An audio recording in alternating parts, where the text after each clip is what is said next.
YSL is a music label and a gang, and you have personal knowledge that members or associates of YSL have committed crimes in furtherance of the gang. Yes, ma'am. When Gunna uttered these two words, chaos ensued. You don't think about all the other people you affect when you become a snitch. Everybody was coming for Gunna, but he has been trying to set the record straight. And I said what I said. It said what it said. These are 5 rappers who dissed Gunna. Boozy Badass. In May 2022, the YSL crew were given their infamous RICO charge, where it was alleged that as well as being a music label, YSL was also a criminal gang. As a member of the group, Gunna faced criminal charges, but avoided jail time by accepting an offered plea deal. This was a complicated deal, where some people saw Gunna as cooperating with the authorities and being a snitch, whereas others saw him as doing what he had to do to avoid jail time. The most vocal critic of Gunna has been Boozy Badass. Boozy Badass did not sit on the fence on this issue and captioned the video of Gunna saying "Yes, ma'am" with "rat." This would have put tears in my eyes. My brother, my artist like WTF, am fighting for my life that I'm not running a gang criminal enterprise and you do this to Big Dog. You know it's a gang, the guns and drugs not yours. Well, who else was in the car they can be for SMH? Gunna's defense was that he had a team of well-paid lawyers that got him this deal, but Boozy wasn't buying it. He wrote, "He had one charge, he wasn't going to get no hard time. These lawyers don't give a damn about your legacy. They know what they doing to your name, but they're getting you out of jail so they name blows up. Then you gotta pay them more when you free and they made you cooperate." It's a cold game. Boozy then went on to the Big Homies podcast and said he think Gunna might be done unless he go to probably another country, and I really hope he never sells another record again. TMZ then asked him a question to test just how much Boozy despised Gunna. Boozy, so you know we gotta ask you, if somebody gave you $1 billion, no tax, would you do a song with Gunna? $1 billion. No tax? Yep. I don't want to talk about it, Rat. Boozy continued to say, No, I ain't going to even say it. You said what? I might incriminate myself. I don't want to say it, but I'd do if they gave me $1 billion. But I didn't even get to hear you win the car. Boozy then says he would use the $1 billion to do something potentially criminal to a rat. I don't want to incriminate myself. One more question. What I would do to a rat if they gave me a rat to do business with $1 billion. Boozy then says, They got a lot of gunners in this sewer. We in New York City. I see about 3 gunners right now. One just went under the sewer. Oh my goodness. One just went under the sewer. Go find them. They all over here. Although Boozy is somewhat goofing around there, he does have a genuine hatred of snitches, something that he has held for years. Because it happened to my family. Because I've had 2 uncles snitched on that did 20 or 10 years. I was on death row because somebody lied on me and snitched on me. It's detrimental to my family since the 80s. So that's why I have no love for people who do that. Boozy was meant to have a joint album with T.I. until it emerged that T.I. had snitched on his dead cousin to escape jail. This was a long-held secret that T.I. decided to reveal. At the time, T.I.'s lawyer basically turned to him and said, if you say it was your cousin who had then passed away, he could make him a free man. T.I. justified this because he was not putting his cousin in any harm's way, but with Boozy, there is no justification for any cooperation. Boozy told Vlad TV, with the T.I. situation, if he did that, you a f***ing rat too. I don't spare no mother body, because if you're doing anything wrong, you're doing anything criminal, and you cooperate with law enforcement to get you out of trouble. That means you're cooperating. That means you're a rat. But I'ma tell you like this, when I saw that, I think T.I. lying. I think he went up there and just got to talking. You think something happened at 17, 18 years old? You gonna hold that in all them damn time? All this damn time for 20 some years? You gonna hold that in? And it finally came out in another Vlad TV interview. Boozy said he wouldn't rat on his worst enemy. He said, when you get in the streets, Vlad, it's a code. You know, like he's saying with, I guess, the African American, like if you a rat, you know, saying it's over, it's over. I guess we like Italians. If you a rat, that's how we think you know you. If you read you a Gunna did not respond to Boozy directly. As I'll get into, Gunna has had rappers coming up at him from all directions. So Gunna decided to clarify what happened on his song, Bread and Butter. On this song, he raps, never gave no statement or agreed to take no stand on him, whatever you is on, then trust me, I'ma stand on it. Lawyers and that DA did some sneaky shit. I fell for it on my P's and Q's because this time I be prepared for it. The statement Gunna sent out with the help of his lawyer said, while I have agreed to always be truthful, I want to make it perfectly clear that I have not made any statements, have not been interviewed interviewed have not cooperated, have not agreed to testify or be a witness for or against any party in the case, and have absolutely no intention of being involved in the trial process in any way. According to Vulture magazine, as a term of the deal, the rapper must take the stand if summoned to court and called to testify, though he has the option of pleading the Fifth. So even if Gunna is called to testify at Young Thug's trial, he can still plead the Fifth Amendment, which is his right to remain silent in case he says might incriminate himself. Bossy went hard on Gunna, but as I'll get into next, there are some rappers who thought Gunna was getting an easy ride from the rest of the hip-hop community. 6ix9ine. When 6ix9ine testified in court in 2019, he was public enemy number one. Rappers from left, right, and center were coming out of the woodwork to shame him for snitching. So you can imagine how annoyed 6ix9ine was when Gunna supposedly snitched too, but did not receive the same level of animosity as he did. However, part of the silence surrounding Gunna came from the fact that everyone was waiting to see what Young Thug thought about it. Young Thug may have even told Gunna to take the plea and do what you gotta do. There's been no direct criticism from Young Thug, but there's another beef on this list that sheds some light on what Young Thug thinks. But when Gunna was seen as a snitch, 6ix9ine did not hesitate to give his 2 cents on this issue. Speaking to Whack 100, 6ix9ine said, "So me pleading guilty is only making it worse for my man.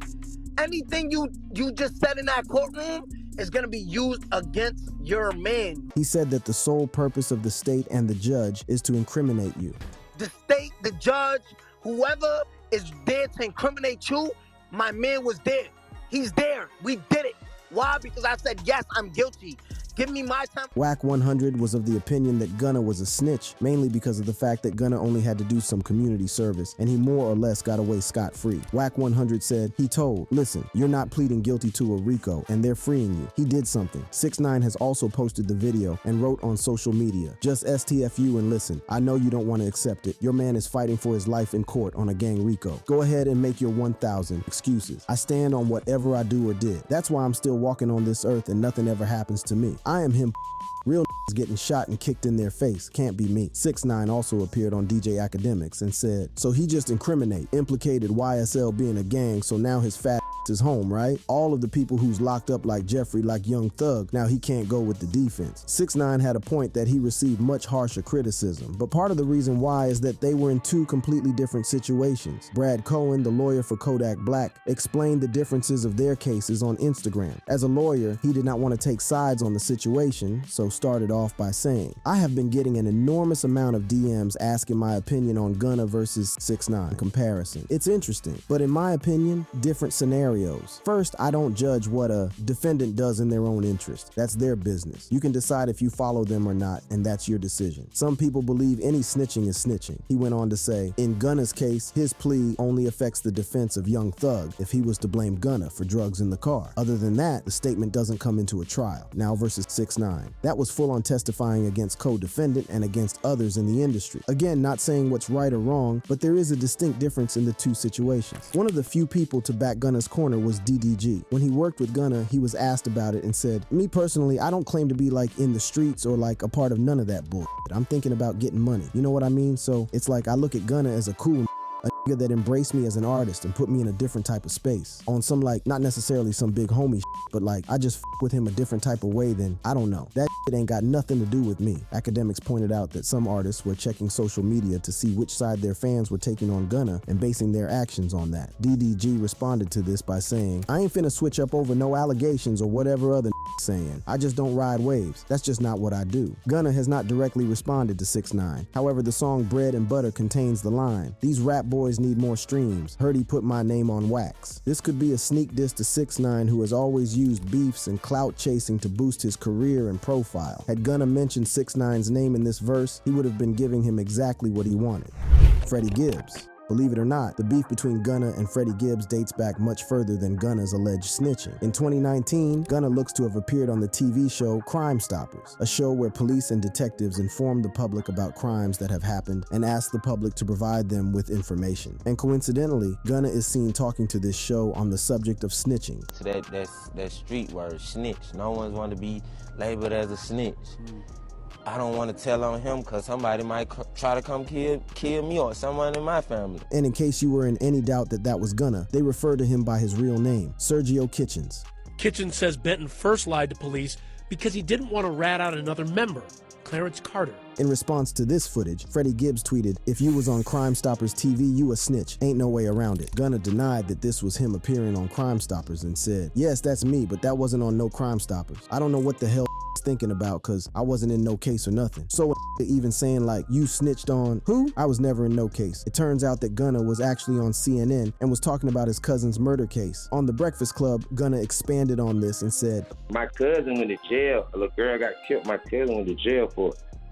Another went to court and said my cousin did it, but my cousin didn't do it." Gunna was speaking out on behalf of his cousin, who has to do life in prison now because he was falsely accused. But he can't get out of that situation because that could be perceived as snitching too. What really annoyed Gunna is that after making these comments, Freddie Gibbs then asked Gunna if they could write a song together. He tried to do a song with me through my manager. It's like, huh? Wait, what?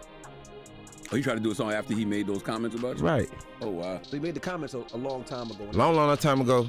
Maybe years ago. Years ago. And he thought I forgot. So when Gunna was launching his new album, he tweeted, "When my album dropped, Freddie Gibbs will the biggest moment of his career." And on the song Poochie Gown, Gunna raps, "I can't with Freddie Gibbs. No.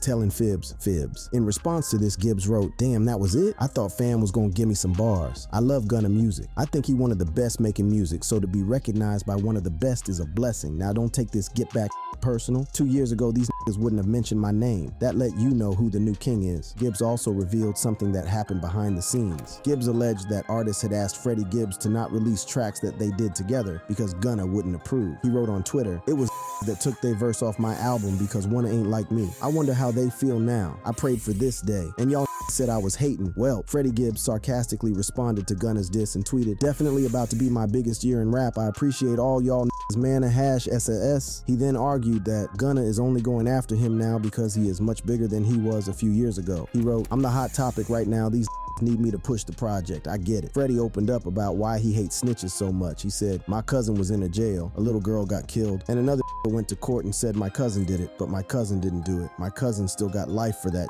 till this day." Interestingly, both Boozy and Freddie Gibbs seem to conflate snitching with falsely accusing someone of a crime. Gunna appeared on CNN because his cousin was wrongly accused, and it is the snitching code that is keeping locked up behind bars. For a lot of rappers, snitching is any form of cooperation with the law, and our next rapper ruthlessly follows this code too.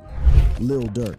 Lil Durk was close to YSL and had strong relationships with both Young Thug and Gunna. Durk and Gunna appeared on a song together called "What Happened to Virgil," which was a tribute to the fashion designer Virgil Abloh, who passed away in 2021. The Rico case and the thought of Young Thug spending decades behind bars really got to Durk. After Thug's arrest, Durk posted on social media, "Drop a like if y'all want Thug home and not being blamed or left to the wolves, #Free Jeff." On the song Mad Max, Lil Durk rapped, "I could have been part of the Rico. I called Thug and told him every I shot." In June 2023, something emerged that every hip-hop fan should be wary of. A phone call leaked with what seemed to be Lil Durk speaking to Young Thug. On the call, Durk said, "I'm dropping this surprise album on the same day that Buddy drops his album. That coming up soon. I need a verse from you. If you feel like replying, if you feel like you want to reply to what that is saying or something, don't do it. Drop it on my album. I'm dropping a surprise album on the same day that drop it." However, his call turned out to be fake and was actually generated by AI. But AI can't fake music officially released on Durk's label. And this is where we have Durk seemingly responding to what his thoughts were about Gunna. In this song, Obama, he rapped, "What happened to Virgil? He probably gonna tell." In an interview with DJ Academics, Durk was asked about Gunna and he said, "Now I don't sit up here and play games, man. That man told, if you a rat, you a rat. Should have kept your mouth closed. I love Thug." It was reported that like Lil Baby, Durk had unfollowed Gunna on Instagram. Durk responded with, "I never unfollowed him. I don't know why I didn't. I just don't take Instagram and all that type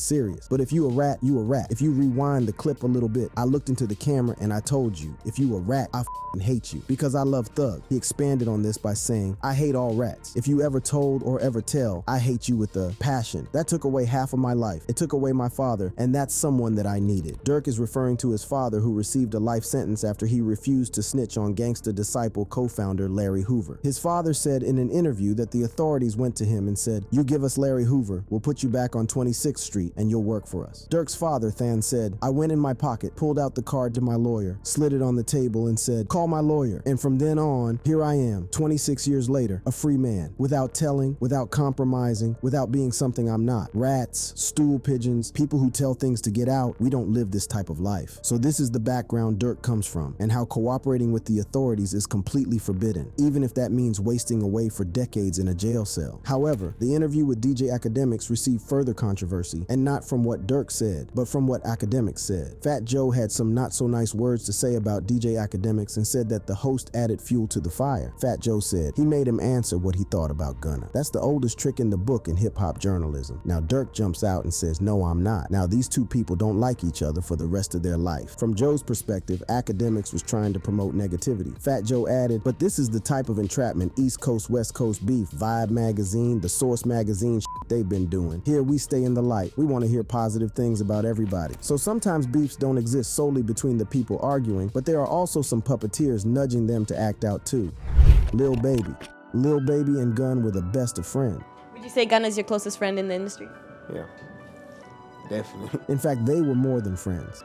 I like consider Gunna like we ain't friends, you know what I'm saying? Like we like more than friends. So. Lil Baby is an affiliate of YSL, and Baby essentially owes his career to Young Thug. When Baby was making a lot of money drug dealing, Thug essentially paid him to start off his own rap career instead. So you can imagine the level of loyalty Lil Baby would have to Young Thug. But at the same time, Lil Baby also owes some loyalty to Gunna. You could even argue that Lil Baby would not be the superstar he is today without Gunna, as he taught him a lot about making music. In a 2018 interview, Lil Baby was asked what Gunna has taught him, and he said, "The basics. He helped me a whole lot." When I say basics, I mean the real deal. How to record, you gotta go back and do your ad-libs. The simplest thing, how to save a song and send it to my phone. Gunna also said, "I kinda helped push Lil Baby a little bit to go harder. He didn't really care about rapping that much. He was being him, just chilling. I was critiquing his music, but also letting him know it sounded good. He should keep going, offering words of encouragement." As well as that, Gunna essentially wrote some raps for Lil Baby. Lil Baby's success came out of nowhere, so he needed some raps to practice with before making his own material. So Gunna helped him out. According to Lil Baby, he said, "When I started rapping, he actually started helping me rap. I done paid Gunna to write my songs. I never put the songs out, but when I first started to rap, I used to pay him like $100. I ain't never recorded the songs and put them out, but that's how I used to practice to try to get it right. Cause I just started rapping out of nowhere. I would get him to show me little stuff like how to record a hook. I ain't know none of that." Both rappers even had their own joint album, Drip Harder. And as close friends, they naturally had great chemistry on stage. Who's your favorite person to perform with together on stage?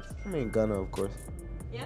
Definitely Gunna. Their friendship continued to blossom, and in 2021, Lil Baby gifted Gunna with a shoebox full of cash for his 28th birthday. But in 2022, when Gunna struck that plea deal, their friendship was properly tested. Was Baby going to stand by Gunna through and through, or was he going to dismiss him completely as a sign of loyalty to Young Thug? Eventually, we got a small, subtle sign that Baby was done with Gunna. Lil Baby had unfollowed Gunna on Instagram, but Gunna was still following Lil Baby. On the song Bread and Butter, Gunna seems to have dissed Lil Baby. There's a verse in the song that goes, "You switched on me when you know you in business with a rat and the boy that's like your brother, and nobody speak on that. The city see it clearly. If I had to state a fact, you still with a that done got your partner whacked. Had these talking, only knew him cause of slack." Gunna is potentially referencing Pierre P. Thomas, who is the owner of Lil Baby's label. In 2010, Thomas allegedly cooperated with police over the murder of a close friend. Like many of the other people dissing Gunna, they seem to pick and choose who they think is a snitch, but Gunna dismissed these claims. Gunna basically came forward to say that he wasn't dissing Lil Baby on this track. He said, "That's cap. I'm just letting the world hear my story." Lil Baby finally broke his silence sometime in June 2023. He released the snippet of a new song where he raps, "Some